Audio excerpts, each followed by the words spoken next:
Hey everybody, welcome to the Geoff and Big Z. This is our new, maybe weekly podcast where we talk about nerdy junk, comic books, video games, movies, what we would do instead, and whether or not we're ever going to open a comic book store. So yeah, without further ado, I just saw Beauty and the Beast. Me and wife went to go see Beauty and the Beast. I really didn't want to see that flick. Yeah. I didn't want to see it because it looked exactly like the cartoon, only live action, I guess, in a way. Yeah, I was wondering, with Maleficent, how they were going to change it. Was there going to be some weird twist? There was a bit of that twist of a character that made him a little bit worse than he was. Yeah, there was. And I mean, I don't know if we want to talk about spoilers or just keep it vague. We'll spoil it. I don't care. Mm-hmm. We saw it at the discount theater. It's on Blu-ray and DVD. It's on iTunes and all that. So yeah. So the thing about that, in the first 10 minutes of the movie, they took all of the plot holes from the original and said, okay, let's address everything right now. Mm-hmm. He's not an 11-year-old kid. Or a 10-year-old kid, because it was like 11 years. Or no, I guess it was 10 years. 10 years, he was 11, because on his 21st, but the rose fell down by the time he was 21, and he didn't find true love, yada yada. So they were like, that's stupid. They made the townsfolk totally forget about it, which was fine. They made, instead of him being, again 11 and being like stranger danger, don't let this lady in the house. They made him a grown up, so he could also be a dick. But it wasn't his fault he was a dick. It was his dad's fault he was a dick. So yeah, I mean, I guess it's cool that they did that. I did not know how star-studded that movie was until the very last scene. Yeah. And not only that, but like how difficult the cast is to reconcile, because at the end of the movie, Emma Watson is in the movie the whole time, and Kevin Kline, and Josh Gad, who I loved in this movie. He was great because he was just so obviously into Gaston, and then at the end of the movie, he's yeah, and by the end of the movie, he's like changing sides, and then he finds the other guy who is really happy to be in a dress. Yeah. But at the end of the movie, when the stuff comes back to life and then starts turning into people, it's like, holy crap, that's Ian McKellen. Mm-hmm. Oh my god, and that's Ewan McGregor, and that's Emma Thompson. There's so many people in this movie. Turn back into a clock. Turn back into a clock. Yes. So yeah, I got a lot more out of it than I thought I was going to. I didn't have as much of a problem with it as I thought I was going to. And wife and I are going to talk more about this on our podcast, because in last week's podcast we talked about the fact that she hadn't seen it yet. Mm-hmm. And I thought she had. So. Well, see, an interesting thing was, you don't, because it's older history, you don't really think about it, and of course they wouldn't diagnose it back then. But them basically giving Gaston like a PTSD from the war. I guess so, yeah. Because there's that one scene where they're like, he's like, remember the explosions or something like. Yeah, the widows and all the widows, and he's like, yes, the widows, of course, yeah. He's got some kind of thing, but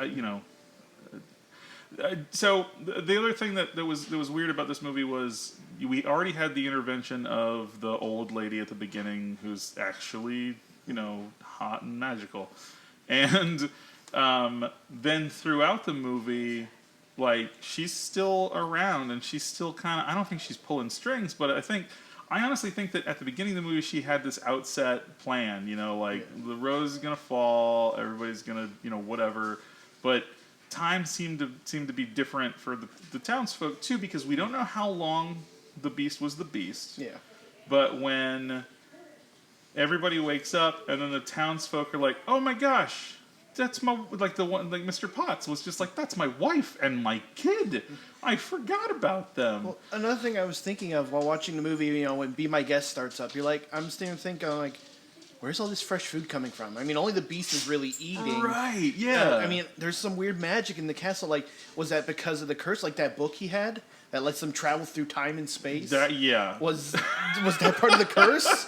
A quote-unquote curse? That sounds like a good item. Not only that, but he's like, oh, this is another thing that the Enchantress left me. What a bitch she turned out to be. And it's like, you had that moment of like Doctor Who, like, if you could go anywhere in time and space, where would you want to go? And she's like, to the house I grew up in that's really sad. Yeah.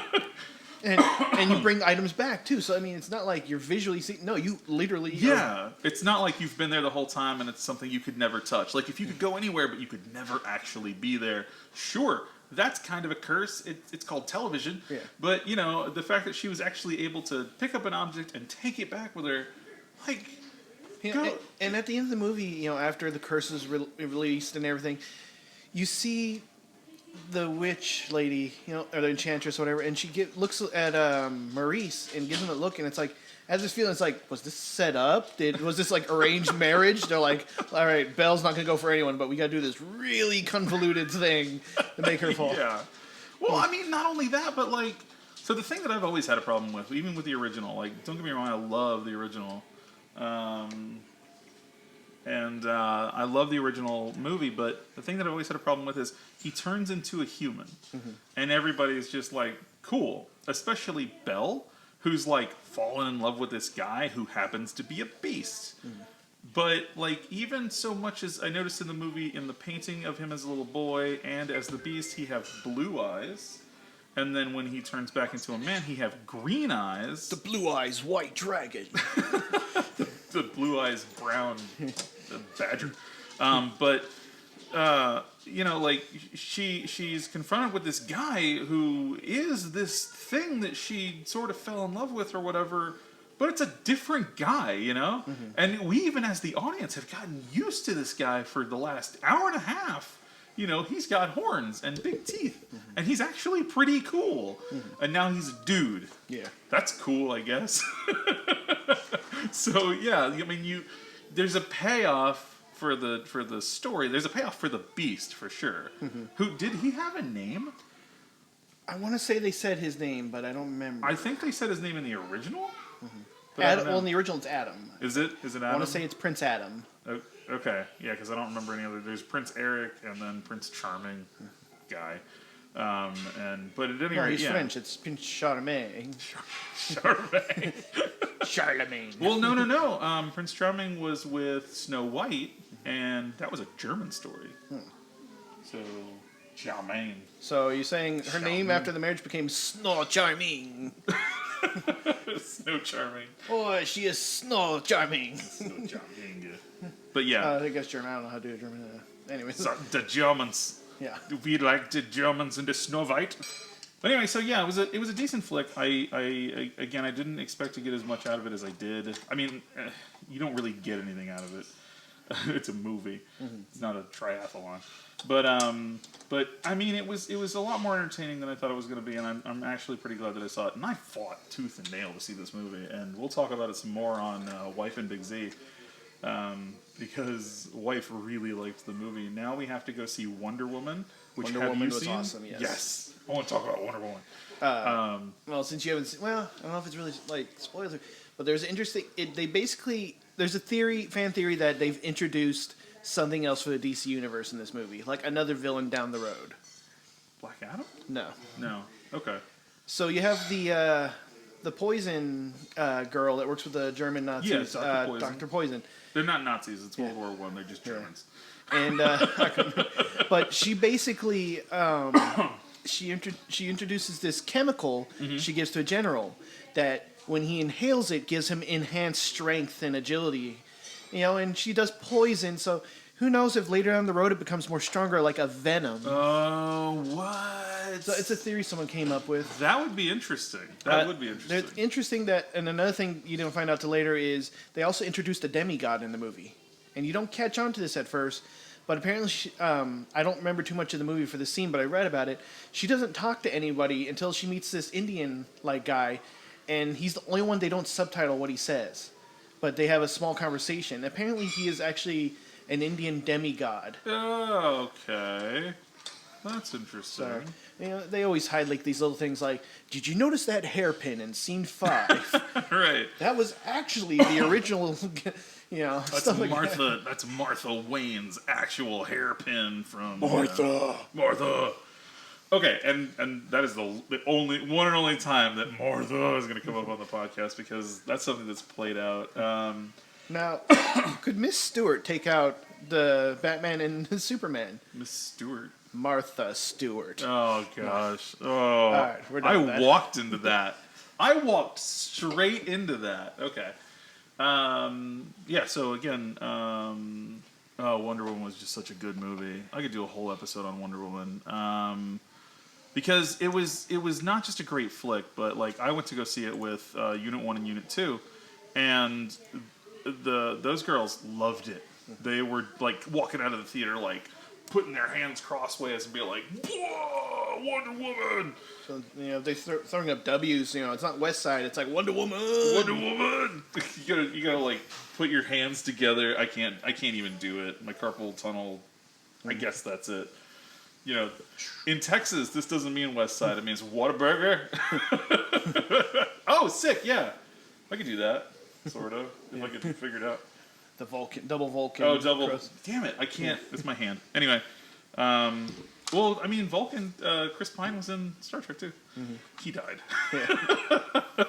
But anyway, yeah, Wonder Woman was a fantastic movie. I still haven't seen Guardians. Mm-hmm. I need to see Guardians. Guardians is great. Yeah, Guardians 2. And then I kind of want to see the Russian Guardians movie that came out like a few months ago. It's a Russian superhero team movie.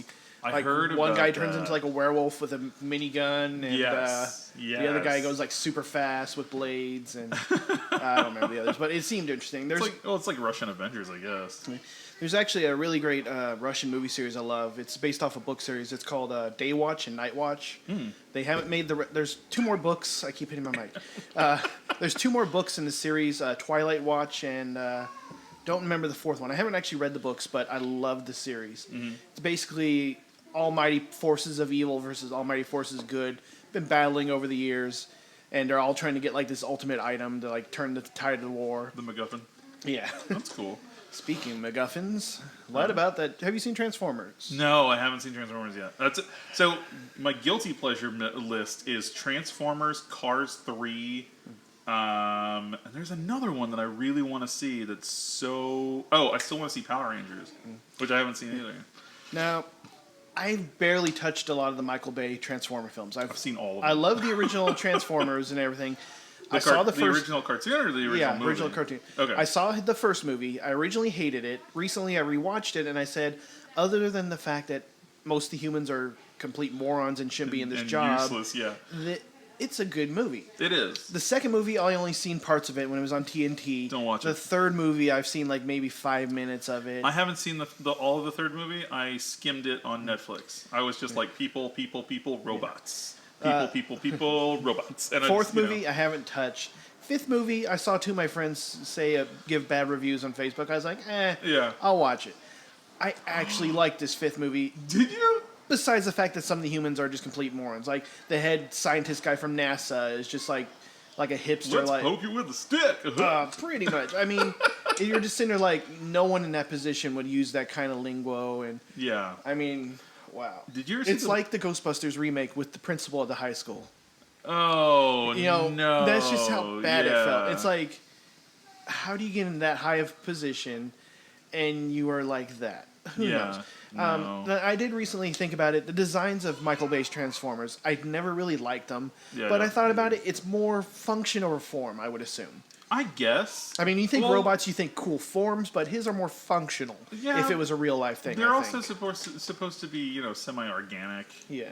But I mean, okay, so the thing about the Transformers movies is the first one established a set of rules, right? So there's the protoform. And then the protoform lands on Earth, scans a thing, and turns into that thing, sort of off screen, but we get the gist of it. Then Bumblebee kicks the kids out of the car and scans another car and then comes back as the whatever. Mm-hmm. So we get the idea that obviously we've all seen that joke where it's like somebody's riding in a cab, well, we're going to transform, and then blood comes flying out because they're dead. In this new movie, one of the female characters is in a Transformer who scans like a Bugatti Veyron or whatever one of those sports cars are, and instantly, like, by passing by another car, is in that new form. Yeah, so that's what they did in Transformers 4, which, again, was not a good movie. And that's the thing about these movies. They're not good movies by any stretch of the imagination. Especially even, like, Optimus Prime is constantly just ripping fools in half, where he's like, rip your head off and pull your spinal column out. All sentient life deserves to be free. Well, and another thing I started thinking through the movie is, okay, we find out that Bumblebee was in World War II fighting Nazis. What? Okay, so here's the thing. He had a different form back then. The Autobots are on the run. They're in hiding because all robots are basically vigilante, wanted. And without Optimus Prime, everyone lost faith in them all of a sudden. They forgot everything that happened, I guess. But they're on the run, and the military at one point they're like scanning, like, oh, that's Bumblebee. Oh, that's Barricade. So they know them. Why do they not change forms? Yeah. Again. I mean, at that point, if they change forms, is it just like, nope, that's still Bumblebee because we can track him, we can smell him. Who knows? And watching the fifth movie, there was a lot of interesting characters, a lot of interesting robots, but it's like they had because Optimus Prime goes bad, right? Yes, he becomes. I'm not going to say stuff. Well, but we know from watching the trailers already what happened. But I'm going to try to avoid saying some things. But there is a MacGuffin in the movie that, honestly, the movie kind of could have done without. It could have been completely written out. It was a very important item to the movie, like Megatron wanted it. Yeah. Mark Wahlberg's character, Mark wanted it. Yeah, he got it. And then it's like the only thing it does in the movie is, well, one, I realized later that it was like a proximity sensor for a giant spaceship to know when they're coming. But they could have gone without that because the thing taking there could have served as that. Yeah. So the only thing it really does... It's a giant spaceship. Is... Oh, it's telling us it's here.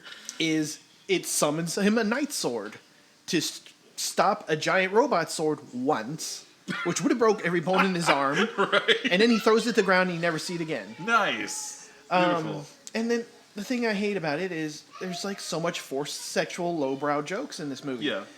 There's stuff. That's all. Michael Bay. Okay. I'm not too familiar with stuff, but it's like, why is this in here? You think Transformers, you think kids movie. Oh no, not anymore. Yeah, and then there's a scene. It's straight out of Austin Powers. Like the Mark Wahlberg and whoever the new girl is. Do I make you ready? They're up in the father's study looking for a very important item. They're trashing it. They're breaking items. And the four ladies in the foyer, they're all like listening. They're like, all you hear is stuff like, oh, that's not going to fit in there. And and stuff like that. And it's like, one of them's like, ooh, I want to go up there and watch. And they're like, no, stay down here and listen. I'm like, this didn't need to be in the movie. No, it didn't. And then there's another thing. All the movies. There's another scene later where they're like, oh, you were chosen to be a knight because you are honor, dignity, and you're chaste. And he's like, oh, I was chased by Megatron. And they're like, no, chase, Chaste. And then they're all like, so how come you haven't had sex? What's wrong with you? Kind of thing. And it's like, it's just like, what does this have to do? I don't understand. The person that gave him the medallion, did he scan him and goes, he hasn't, let's see, let me scan down there. Okay, it hasn't been used in 15 years. Give him a knighthood. Wow. It's just the way it feels like. It's like, yeah. What? Yeah, man. Well, okay, so like, as far as MacGuffins go, the first movie they're looking for the cube, and the cube has a purpose. It for whatever reason turns any electronic device into a Decepticon, or just a thing that wants to kill. And so then they put it in Megatron's chest and he explodes. The second movie they're searching for the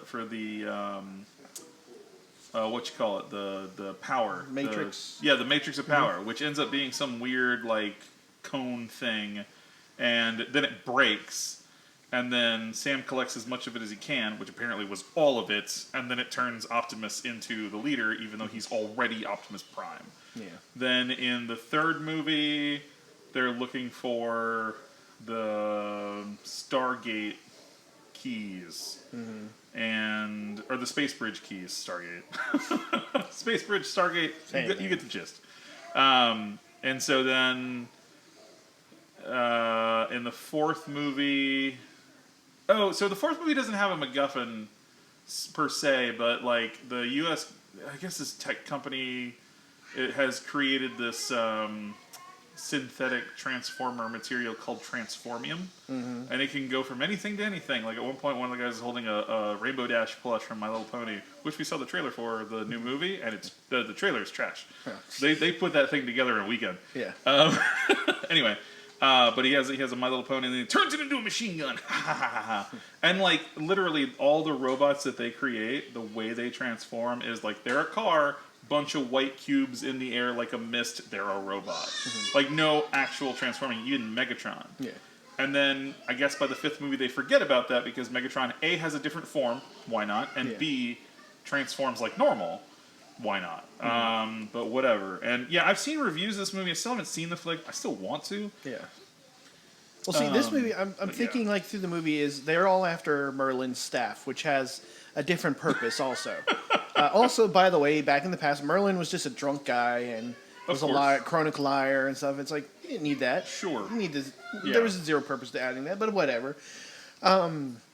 This staff, which is very important to their main protagonists, why didn't they just smash the staff and stop everything? Well, because then you wouldn't have, 20 minutes of movie and 5 storylines. Yeah, but I mean, it ends on an interesting note. We find out a very important character to the Transformer universe is finally revealed, that where he is. I heard something. Somebody mentioned something. It was a review that was a non-spoiler review, and as soon as he said what he said, I was just like, no. Yeah, and it's interesting where they're going to take that. They can't. I'm assuming we're talking about the other planet, right? Yeah. Okay. So okay, I'm gonna just make sure you're talking about. I'm gonna jump into spoiler territory because again, I haven't seen this movie. I've only seen parts of reviews and stuff. Apparently, there are big horns growing out of the Earth, and it's like, so you're telling me the Earth is Unicron? Yep. Cool. How do you destroy the planet without destroying the planet? Like, well, they spoiler territory. Yeah. Cybertron is basically coming to Earth to sap the energy from Unicron, which is the geothermal energy inside the Earth, to repower and rebuild Cybertron. But the whole point of 3 was that Ultra Magnus, Christopher Lloyd, Spock, Mr. Spock. What was his name? Leonard Nimoy? Leonard Nimoy. Christopher Lloyd. Christopher Walken. Yeah, Christopher Walken. No, the whole point of that movie is that he was trying to get the space bridge up and running so that he could bring Cybertron to where Earth is to, like... Well, I guess if they were planning that... I'm not going to go out on a limb and say they were planning that from the beginning because that's bullcrap and we all know it. But the whole point of like them not using the space bridge or getting into a fight with them at any rate was so that Earth would be spared from Cybertron, because Cybertron's like 4 or 5 times the size of the Earth, and just being next to it would destroy it. So yeah, it is. Spoiler territory. Cybertron crashes in Earth, and now they're both just permanently like together, and they're like, let's fix this, and well, this is just what it is now. Earth and Cybertron are one. No, by the end of the movie? Yeah. What? The remains of Cybertron are like crashed in Earth. Just why not? I mean, we blew up Chicago. Where did you think this was going? I mean, you gotta think about it. All the resources are gonna be there, but so you're telling me that the G.I. Joe Transformer movie's never gonna happen? Unless maybe that's what this is leading up to. Unless the next G.I. Joe. I mean, they got the TRF, whatever the Transformer Hunting Agency was, in this movie. That's but so stupid. I'm so tired. Like honestly. Give me a movie adaptation of War Within. Give me a movie adaptation of Fall of Cybertron. Because at this point, I am so tired of the humans they put in these movies. I just want to see robots. That's all I care about. Even if I'm looking at it, I'm like, I don't know who's a good robot and who's a bad robot. I don't care. I want to see robots fighting robots. All right. I'm glad they're not making it because it would be so expensive. There is 12 knights in the night robots in the movie. That turn into a 3-headed dragon, King Ghidorah. Now, that's what I call him. You can't introduce something that awesome. Yeah, and you can't introduce something that awesome and be like, no toy. There is a toy. It is 2 of the knights that turn into the dragon. I'm just like... Well, the toys have to be physically possible. No. You can't introduce 12 knights that turn into a robot and... I understand, but like, by the same token, I don't know how they do it, but that's not my problem. I guess that makes sense because there is a toy line coming out called like Journey to Cybertron or something like that, and they're re-releasing Cybertron that turns into. I saw that one. I'm tempted to get it. I'm tempted to get it too. You already have Cybertron. I have the original. Though. Yeah. I have the Death Star Darth Vader. I know. I'm so and jealous. I think the batteries are still in those, which I'm really hoping not. Because But you've got the original Unicron because there's two different versions. I never got Unicron. You didn't? No. And he always went on sale too. There's two different versions of Unicron. There's the one that like sits on wheels and makes the top and has the perimeter around it. Then there's another one that looks incredible that like actually sits on its axis and has the border around it. Yeah, it looks like he does in the movie. That came out during Transformers Armada, I want to say. Yeah. And I always did want to get him, I just never did. And I would see that like he would go like half off because nobody was buying him. Nobody was buying him, yeah. But I just because they also that whole series was confusing as crap because you had the midi-cons and the keys and like I think that version of it has a midi-con in the chest and you can put 4 keys in it and then he opens. Excuse me. Then he opens up. Yeah. So, but at any rate, yeah. So, I want to move on from Transformers. Have you seen The Mummy? Yes. You saw it. Yes. How was it? Because we know for a fact that from minute 1 they're like we're setting up a universe, and then by like minute 80 you're like no you're not. I felt like even though he's the main character, they had a little bit too much Tom Cruise. And, Tom Cruise should not have been in that movie. And what I heard was he forced them to change the script and give him more scenes. Don't know if that's true or not, but that's the way it feels after reading that article. Yeah, I don't know. It is interesting that he is now a main player in this universe. Are they going to keep using the same character, or are they just going to have him like use another face in another movie so you have a different actor? I don't know. I mean, because he's not coming back. He's not? I don't know. He's a key player in the universe now. Is he? He is a very important figure. I don't know that they're going to continue with it because you haven't seen it, or I haven't seen it. But okay, so I don't want to say what it is, but he is a very key player now. No, yeah, I totally understand that, but like because this movie is doing so badly, I don't know if they're going to keep moving. Because remember, okay, so Terminator, right? Terminator Genesis was supposed to kick off another trilogy. That's out the window. Jim Cameron going to come back and reboot the series as though 3 never happened. Well, this whole dark universe was supposed to start off with the last Dracula movie, Dracula Untold, or something. I didn't see it, but I heard it did so bad. They're like, okay, let's wait till the next movie, and then we'll start this new universe. Yeah, and not only that, but like 3 weeks ago, Universal was like, check out our Avengers lineup. Johnny Depp is going to play the Invisible Man, and the Bride of Frankenstein's on there, and I think they've been talking Creature of the Black Lagoon for the past, like, 10 years. And I'm like, why not just make a standalone? Like, you did it in reverse. DC could do it because DC was like, we're going to make a universe, and we're going to introduce as many characters as possible in this movie, you know? And by the end of the movie, you were like, yes, we have a universe. The Universal guys are just like, no, we got the whole universe written down on paper, and we're going to let you guys see it, and this is totally what we're doing, and then the movie's terrible. And it's like, I mean, Green Lantern was supposed to be in line with, Green Lantern was supposed to be part of, like, the kickoff of the new universe for DC. Yeah. And it did poorly, and they were like, nope. And then Man of Steel did well enough that they were like, cool, we can do that. And then the next one was Batman v Superman, and they were like, cool, we're good. And now Wonder Woman is really kicking ass, and they're like, yes, we got this, you know? But they kind of had to earn it. Marvel had to earn it too, because the first time we see Iron Man, you know, a lot of us were just like, Iron Man, I guess he's cool. Yeah. Like, except for one guy that we knew in high school who was like, Iron Man! I go hitting my mic. But yeah, beyond that, it was kind of like, yeah, who cares? And then by the end of that movie, you see Sam Jackson, and you're like, they're making Avengers, and it's gonna be amazing. You got a fidget spinner. Whatever that cool one that you had, the cool fidget spinner that was like a chamber of a gun or cylinder of a gun. Yeah, it's bigger, and he 3D printed it out, but I broke the cap on it, and I haven't fixed it. Oh. But I just got this. It was on sale on Amazon. And it looked cool. They're all on sale now. I saw some. The market. I feel like the market's going to crash soon. Yeah, because you can buy like everywhere. You can buy $130 30 fidget spinners on Amazon for $100 right now. You can buy like a bunch of like Naruto kunai ones, or not kunai, but what are the four spiked ninja stars? Shuriken or ninja stars, whatever. But anyway, so yeah, going back to Universal and their monster movie, like I gotta see it now because I mean I love a good movie.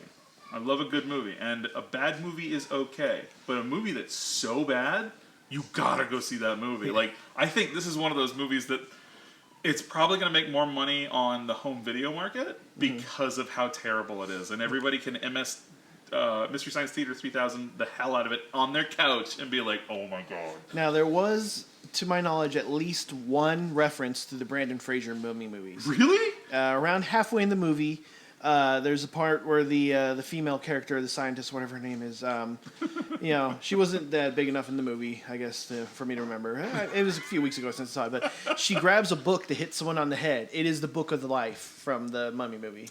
Okay. The same exact prop. So, wow. Okay, no, I can see that. I mean, it'd be cool to think that the Brendan Fraser movies took place in the same universe, but I mean, Brendan Fraser has to be sitting there just being like, "Oh no, you guys messed that up." poor guy.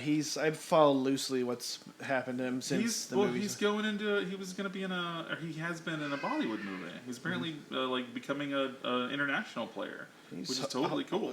There's an actual subreddit of people wanting him to come back. I know. Apparently, his ex-wife she had some stupid pay me $100 million a year or something. I don't know. It was something like that. Yeah, basically, and so he has to do that. And he tried to go to the judge and fix that and get it lowered, and the judge was just like, nah. You're Brendan Fraser. You can afford it. Yeah.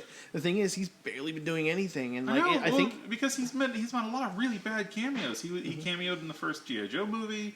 He cameoed in oh crap, what was there was another flick that he was in. I can't remember. I don't know if it was Encino Man. No, he cameoed in that movie. It's the whole damn thing. But he kind of acted past his prime. And don't get me wrong, I love Brendan Fraser. I love the movies that he's done that were well thought out. You know, like Dudley Do-Right, not a well thought out flick. George of the Jungle. I mean, again, it was kind of flash in the pan. But the Mummy movies, I really thought at that time when they were doing the Mummy that they were going to come out. They were like, we gotta expand on this world. But unfortunately, instead of doing that, they were like, give The Rock his own movie. Yeah. And you're like, why? Now, I think they did overplay that series a bit because there was 4 of the movies? With The Rock, there was 4 movies. Okay. And the third movie was trash. Yeah. The third movie was so bad. If they had made, instead of the third movie, honestly, they would have beat Marvel at their game because they would have had 2 Mummy movies, and then if they brought in Frankenstein, and at the end of it, here come Brendan Fraser and those guys, we need your help, or something like that, it would have been beautiful. Yeah, so I'm going to see The Mummy. It's going to be terrible, but I'm going to see it.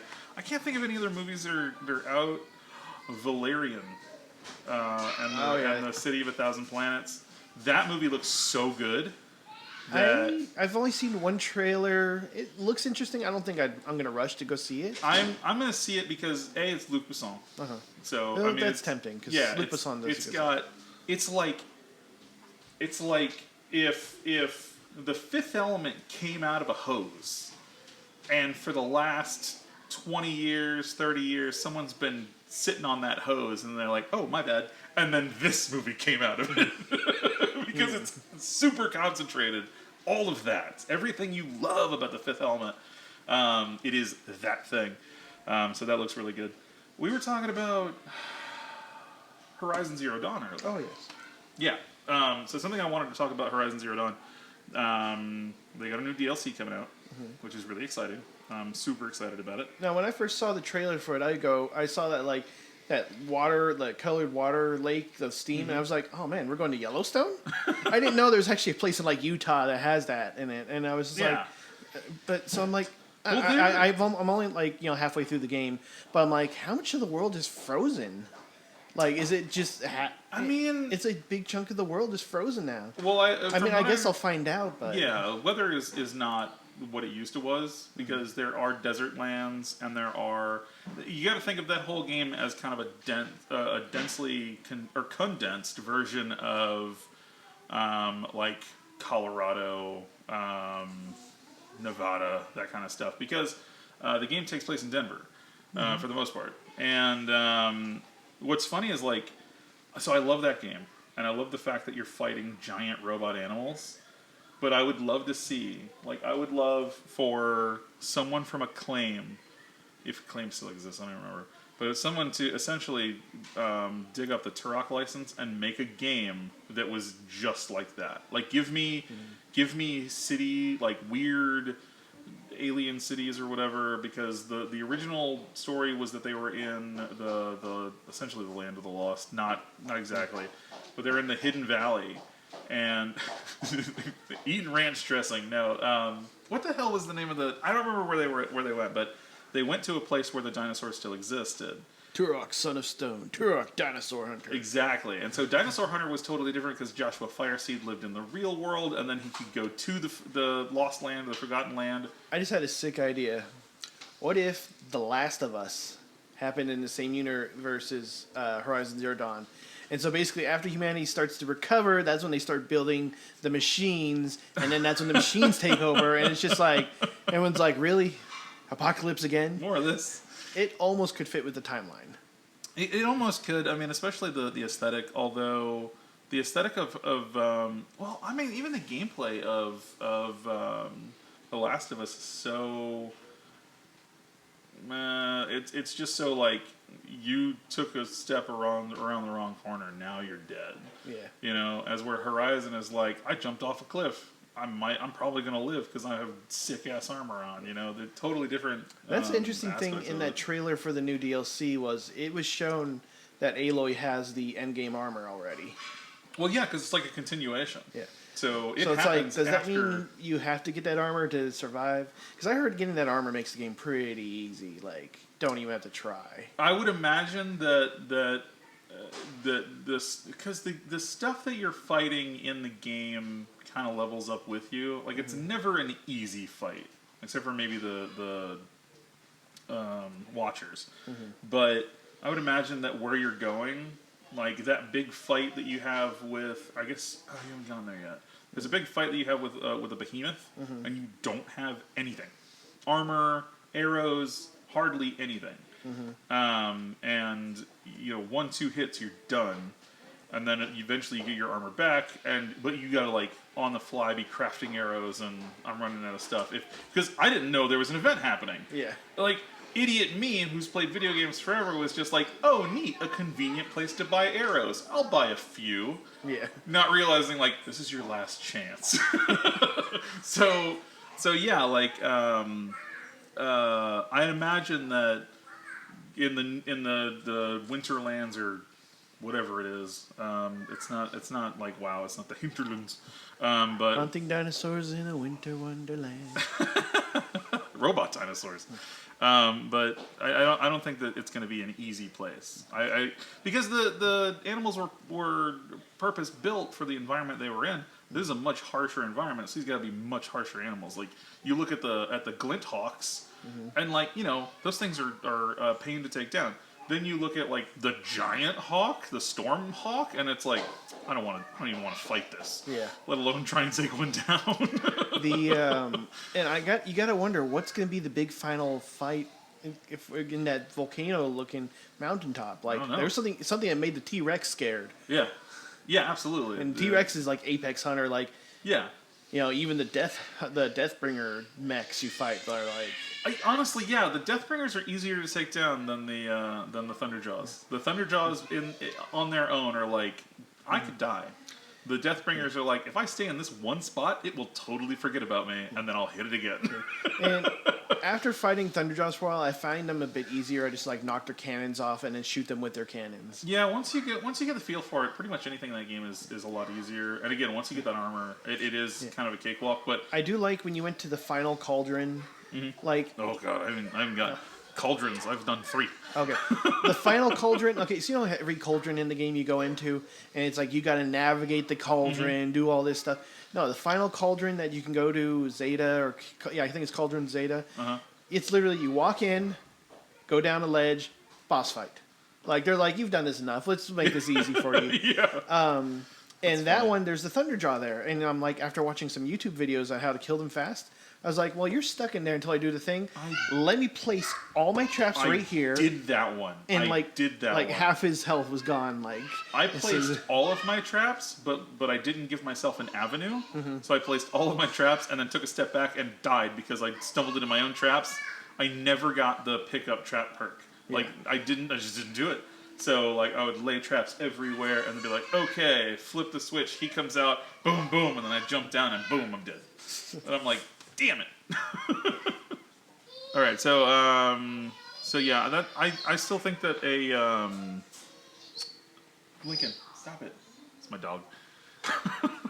I still think that a Turok game with the Horizon Zero Dawn engine would be incredible. I just want to see another Turok game that doesn't suck, because Turok Evolution was bad, and there was another Evolution game that was, no, the 2008 game was okay. It was not great, but it was okay. Yeah, as much as I love the Turok series, I don't think I've ever actually played any of the games. Really? Yeah. Well, the comic books were really good. Yeah. Yeah. So, all right. Well, it looks like we've managed to waste another day, almost 45 minutes of one. Well, I'll probably knock it down to 30 or something. But yeah. So this is this first edition of the Geoff and Big Z. And we'll have more information and fun times ahead. Goodbye, all. Bye.